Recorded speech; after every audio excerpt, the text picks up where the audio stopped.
In part 5 of this tutorial, we're going to now do the balance sheet column.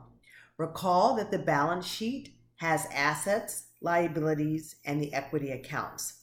I've highlighted all of the balance sheet accounts in green.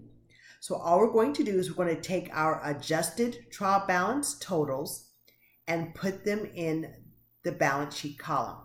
So we're going to start with my assets. Note that my cash account and the majority of my assets have a debit balance. So I'm going to just simply take my adjusted trial balance and put the totals in the correct financial statement. So my accounts receivable, it's another asset, goes on the balance sheet. Office supplies is an asset. Prepaid rent is an asset. Note that I'm making sure that if it has a debit balance, it's going into the debit column.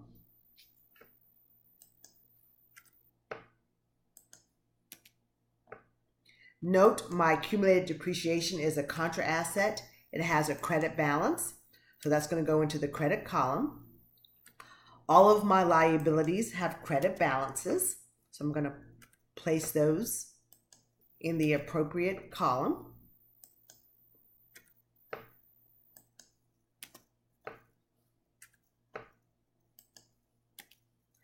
I am now going to do my equity accounts. They also have a credit balance. Note that my dividends is an equity account, but it has a debit balance. Make sure we place it in the correct column. Don't forget we have two more liabilities at the bottom that have credit balances.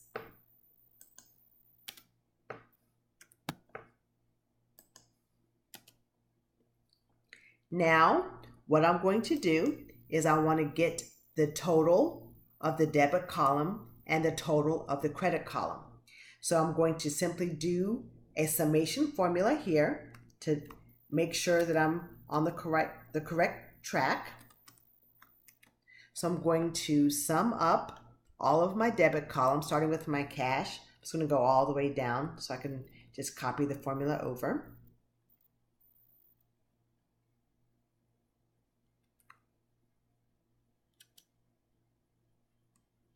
I'm then going to copy that formula over to the credit side. Note that my debits do not equal my credits, but note, if you will recall from the last tutorial, part 4, that I had net income. So that has a debit balance on my income statement. It's going to have a credit balance on my balance sheet when you do your closing entries. So now when I add up the $395,722 and I add in my net income, before I do my financial statements, I need to make sure that my balance sheet is in balance. It's in balance once I add the net income to the credit side, and now my numbers are completely in balance. Now I'm ready to do my financial statements.